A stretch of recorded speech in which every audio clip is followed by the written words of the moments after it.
이렇게 만나 뵈어서 반갑습니다. 이렇게 5기 1학기인데요. 이렇게 참 좋은 회차에 맞추어서 시작할 수 있게 된 것 참 축복이라 생각합니다. 이 시간을 통해서 오늘 기도하시는 분이 그렇게 인도하셨는데 우리 자신이 새로워지고 또 기쁨으로 충만하고 종교가 아닌 복음으로 무장되어져서 교회도 새로워지는 한국교회를 새롭게 하는 귀한 그런 계기가 되기를 바랍니다. 오늘 저는 다른 것보다도 첫 개회 설교를 부탁을 받았는데요. 본문의 말씀은 사무엘하 6장입니다. 그 8절인데 시간이 없어서 6절과 7절 두 절만 읽도록 하겠습니다.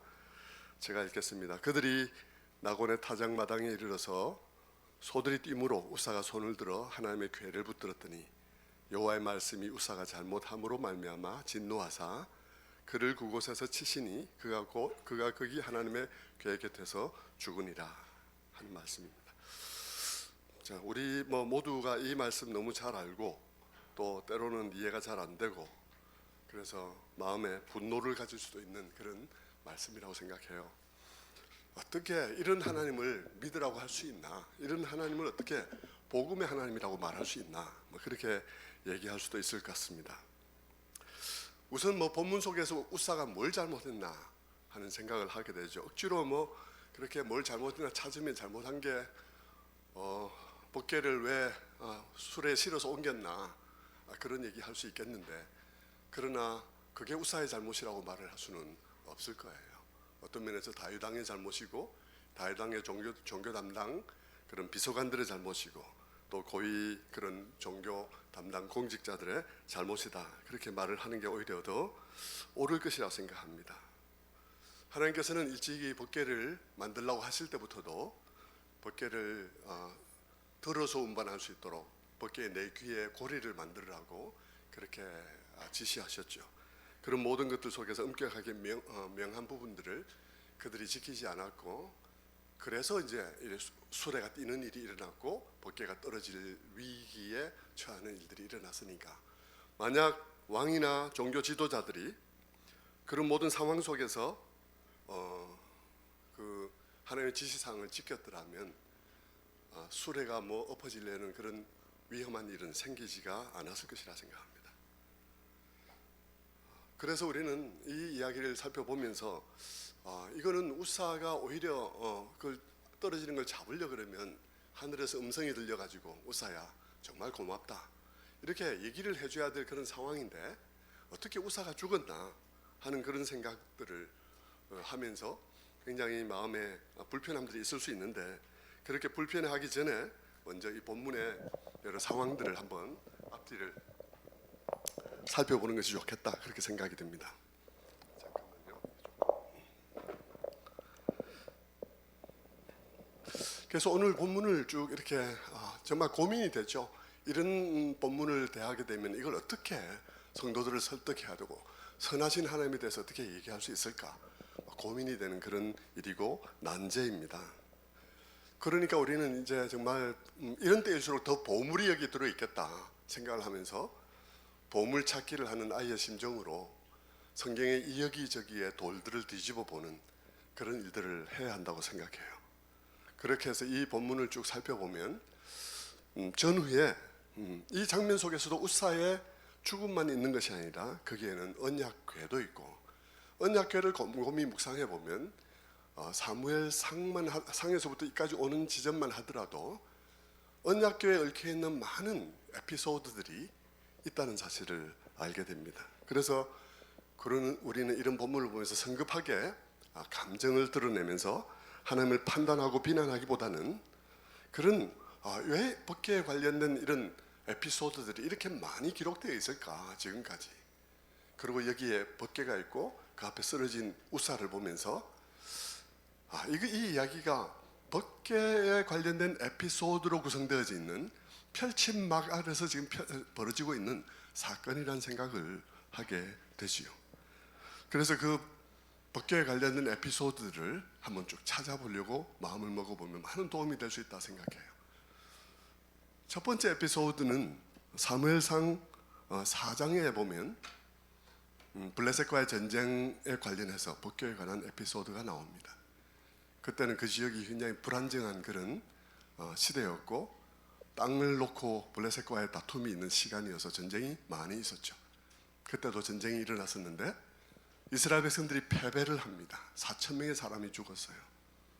사사시대 엘리가 제사장인 시대였는데 제대로 살지도 못한 사람들이 패배에는 깜짝 놀라면서 어떻게 해서 하나님이 우리를 이렇게 패배하게 하시는가 하고 의아하게 생각하면서 당황해하죠. 그럴 때 장로 중에 한 사람이 그런 의견을 냅니다. 번개를 가져오자. 번개를 가지고 전쟁터에 나가면 우리를 이기게 해주실 거다. 그렇게 생각을 하죠. 사람들 모두가 굉장히 좋은 아이디어라고 생각을 하고 그렇게 해서 하나님의 임재를 전쟁터에 나타나게 하면 우리가 승리할 수 있을 거다 하는 생각을 그들 모두가 하게 됩니다. 하지만 그렇게 하면 하나님께서 이 전쟁터에 자동으로 개입되게 될 것이라고 생각하는 그들의 생각은 미신적일 뿐만 아니라 하나님에 대해서 대단히 모욕적인 그런 생각이란 사실을 우리는 생각해 볼 수 있습니다. 의식적이든 무의식적이든 그들은 하나님이 조작 가능한 분이라는 생각을 하고 있는 것이죠. 자, 이게 이제 우리의 상황이기도 해요. 사실 우리도 성경에서 가르침을 받지 않으면 우리는 하나님을 늘 비슷하게 생각을 할 거라고요. 세상 사람들이 생각하는 것처럼 우리도 하나님에 대해서 그렇게 손쉬운 하나님, 조작 가능한 하나님, 그렇게 생각할 가능성이 다분히 많이 있는 것이죠. 하나님께서 우리에게 가르쳐 주지 않는다면 우리 하나님이 정말로 우리가 생각하는 것과는 다른 하나님이라는 생각을 할 수가 없습니다. 왜냐하면 우리와 다른 분은 우리 생각으로는 다르기 때문에 생각할 수 없기 때문이죠. 그래서 성경에서 우리가 늘 보는 것은 뭐냐 그러면 하나님께서 늘 무언가를 굉장히 애쓰신다는 거예요. 뭘 애쓰시냐 그러면 하나님 자신이 우리가 생각하는 그런 분이 아니라는 사실을 계속해서 얘기를 하고자 한다는 것입니다. 계속해서 거룩하다, 거룩하다, 거룩하다. 너무 쉬운 말로 평이한 말로 말하면 아니야, 다른 분이야, 다른 분이야, 다른 분이야. 네가 생각하는 그런 분 아니야 하는 것이죠. 너무나 다르기 때문에 어디에 견주어서 생각할 데가 없는 그런 분이라는 사실이 성경에서 계속해서 우리에게 말해주는 것입니다. 법궤에 관련된 많은 에피소드들이 계속해서 가르치는 것도 그렇습니다. 나는 너희가 상상하는 그런 존재가 아니다 하는 것입니다. 이 첫 번째 에피소드에서도 같은 얘기입니다. 장로들의 제안은 다시는 패배하지 않을 정말 기발한 아이디어 같이 생각되지만 그러나 그 생각은 근본적으로 잘못되었다는 것이죠. 하나님은 그런 식으로 조작이 가능한 분이 아니라는 것입니다. 그들은 사사시대의 사람들 아니겠습니까? 자기 마음대로 살고 필요하면 하나님을 그런 식으로 동원하고 하는 방식으로 동원될 수 있는 그런 하나님은 아니라는 것이죠. 따라서 전쟁의 결과도 완전히 반대가 됩니다. 전쟁의 결과는 이전보다 훨씬 더 비참한 결과가 와서 사망자의 수만 하더라도 8배나 가까이 되는 그런 엄청난 패배를 당하게 되죠. 뿐만 아니라 법궤도 빼앗기는 결과를 가져왔습니다. 아시다시피 이런 상황은 그 당시를 살아가는 그 시대 사람들에게는 많은 오해를 불러일으킬 수 있는 그런 일이었습니다. 왜냐하면 그 당시의 세계관에 따르면 이 일은 다곤이 여호와보다 더 강하다는 증거가 되기 때문인 것입니다. 그들은 매우 혼란에 빠졌겠죠. 하나님이 더 이상 영광스러운 분이 아니신가 보다. 만왕의 왕이 아니신가 보다. 하나님이 이스라엘의 하나님 되심을 사임하셨나?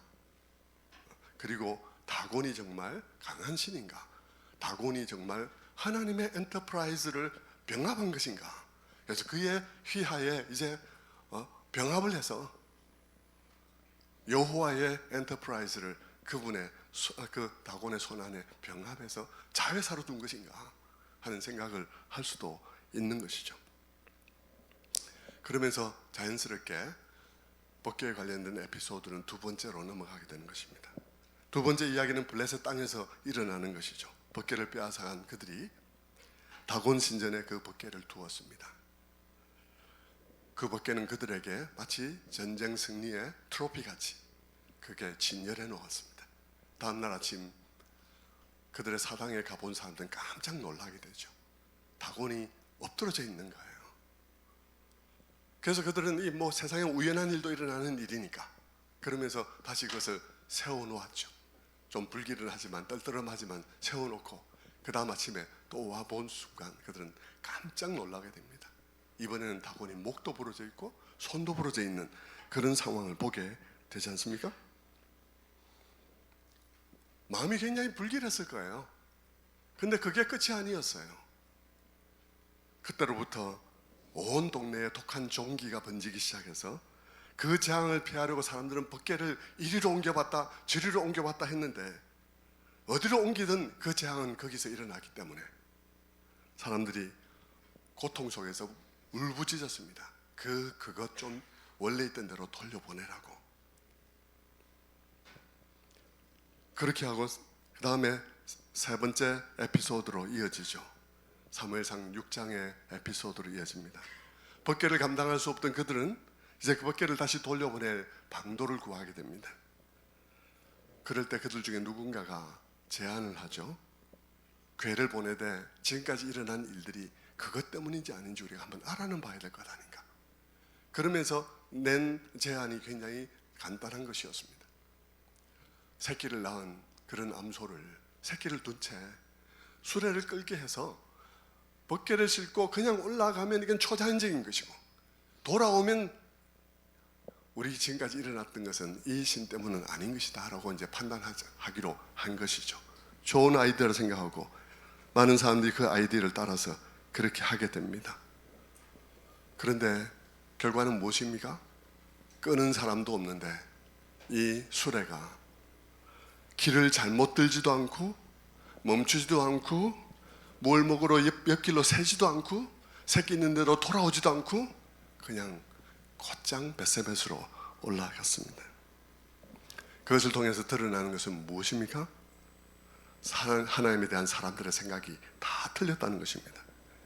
하나님은 거기에 포로로 잡혀와 있는 것이 아니라 여전히 거기서도 다스리고 계셨고 그들의 생각과 달리 그분은 패한 분이 아니시며 블레셋의 포로로 잡히기는커녕 블레셋인들은 언약적 관계가 없이는 그분의 상징물조차도 그들 가운데 편안하게 가지고 있을 수 없는 그분의 real presence, 그분의 진정한 임재는 놔두고라도 그분의 임재의 상징인 언약궤조차도 언약 관계가 없이는 그들의 진영에 그냥 편안히 모시고 있을 수도 없는, 가지고 있을 수도 없는 그런 존재라는 사실을 이 사건들을 통해서 알게 되죠. 뿐만 아니라 그분은 그런 상황 속에서도 이스라엘을 사랑하시는데 젖소들이 새끼를 향한 젖소들의 본능보다도 더 강하다. 그분의 사랑이 젖소들을 둔 그 어미들의 자연적인 본능보다도 훨씬 더 강한 사랑으로 이스라엘을 사랑하시고 돌아가시기를 원하신다는 사실을 보여주었습니다. 정말 이사야서 49장 15절의 말씀처럼 여인이 어찌 그 젖먹는 자식을 잊겠으며 자기 태에서 난 아들을 긍휼히 여기지 않겠느냐. 그들은 혹시 잊을지라도 나는 너를 잊지 아니할 것이다.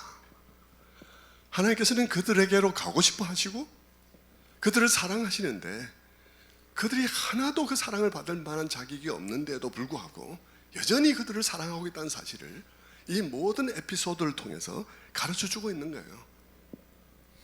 그 모든 에피소드를 통해서 하나님께서 반복해서 말하는 것은 하나님은 다르다는 거예요. 그분은 거룩하다는 것입니다. 모든 면에서 거룩한데 그분은 사랑에 있어서도 거룩하고 인내에 있어서도 거룩하고 모든 면에 있어서 그분은 다르다는 사실을 보여주었습니다. 그분은 이스라엘 사람들이 생각하는 신도 아니고 블레셋 사람들이 생각하는 그런 종류의 신도 아니라는 사실을 거듭해서 얘기해 주고 있죠.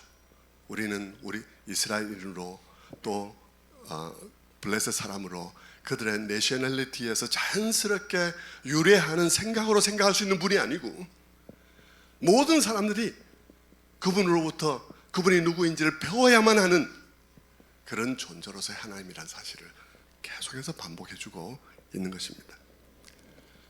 아무튼 그렇게 해서 법궤가 벳세메스로 돌아왔습니다.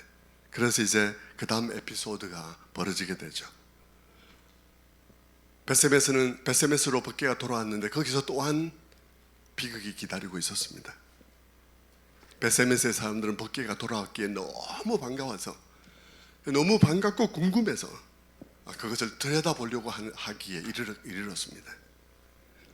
그런데 하나님께서 진노하셔서 많은 사람들이 죽었어요. 언약궤는 고아 자손들만 다룰 수 있고 그들조차도 직접 만지지는 못하는데 벳세메스의 사람들이 그 안을 들여다보려고 그렇게 뚜껑을 열어제치려 손을 댔던 것이죠. 거기서도 다시 한번 하나님께서는 자신의 거룩하심을 드러내었습니다. 그분은 달라도 너무 다른 분이에요.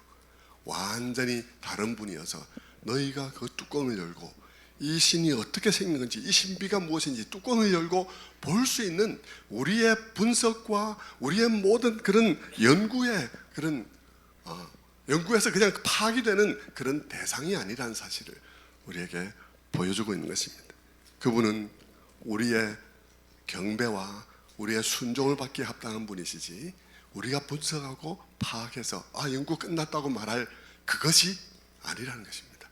그분은 그것이 아니라 그분이고 우리의 경배와 찬송을 받기에 합당하신 분이시라는 사실을 다시 한번 나타내는 것이죠.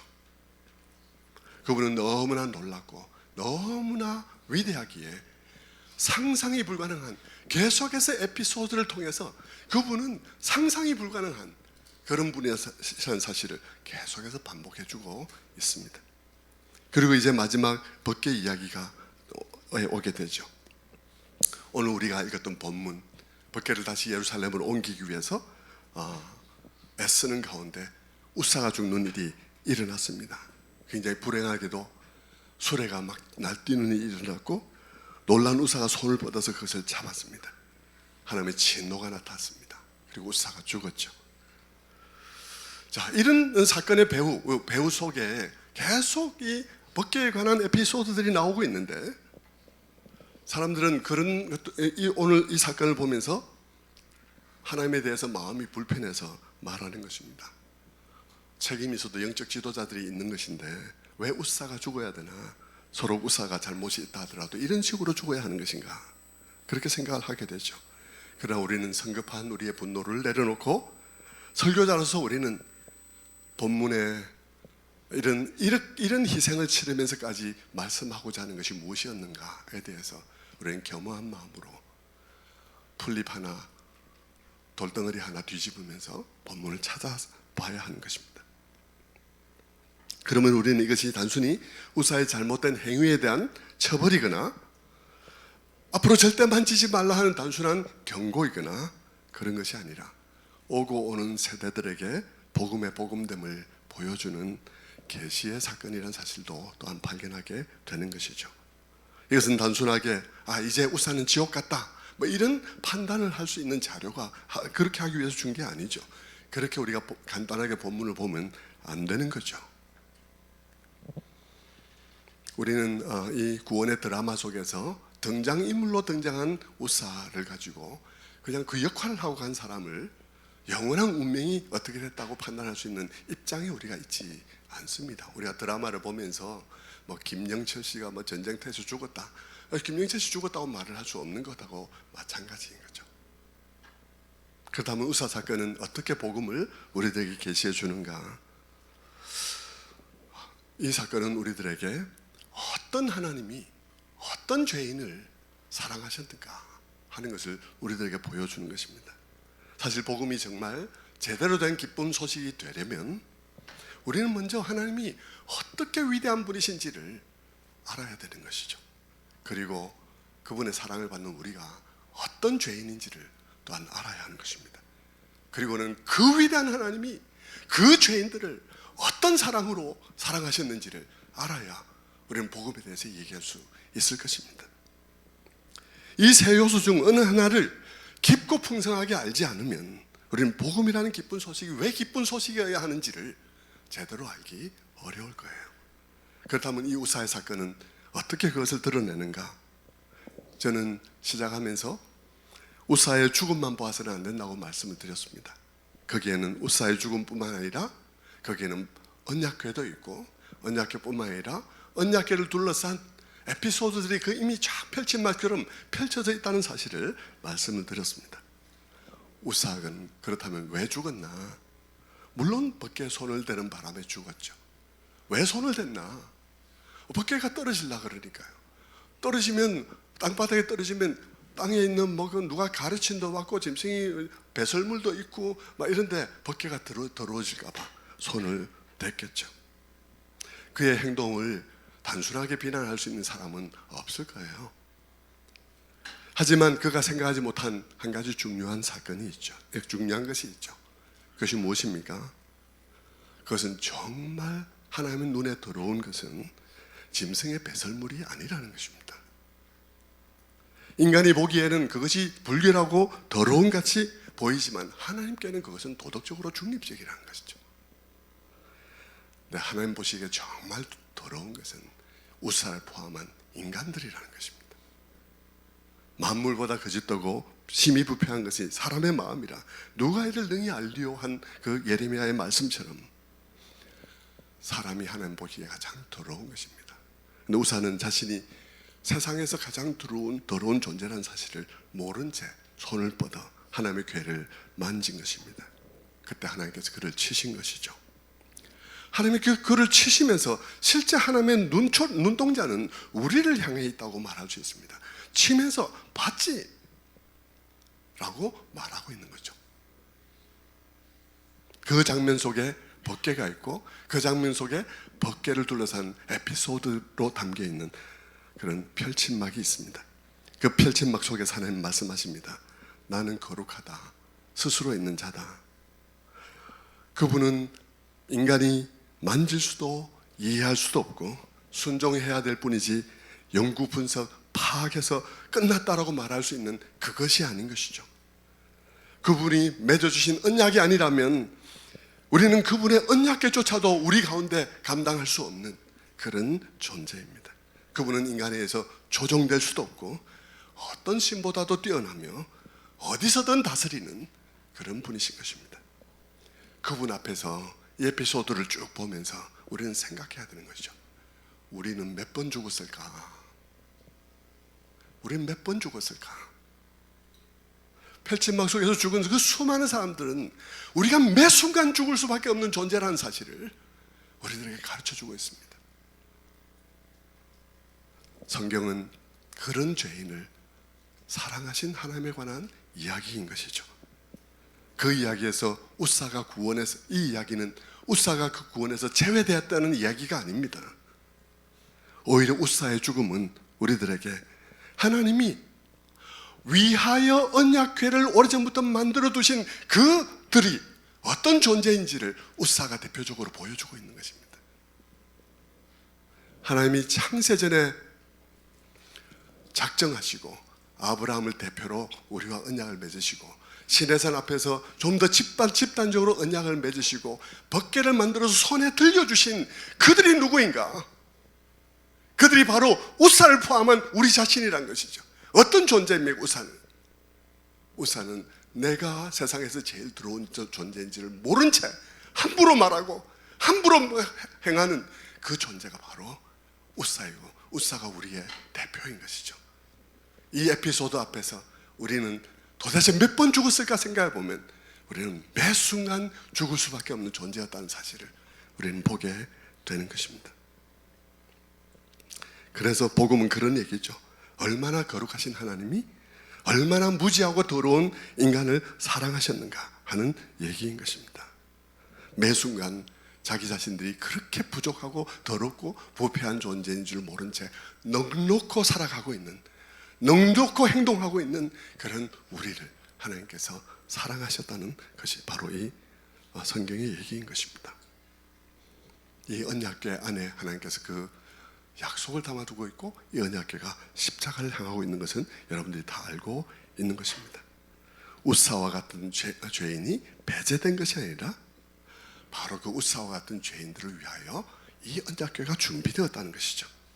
얼마나 자신이 더러운지도 모른 채 살아가고 있는 우리들을 위하여 아직 여전히 연약하고 여전히 원수되고 여전히 죄인된 우리들을 위하여 그의 아들을 이미 언약궤 안에서 내어주신 그런 하나님에 관한 얘기인 것이죠.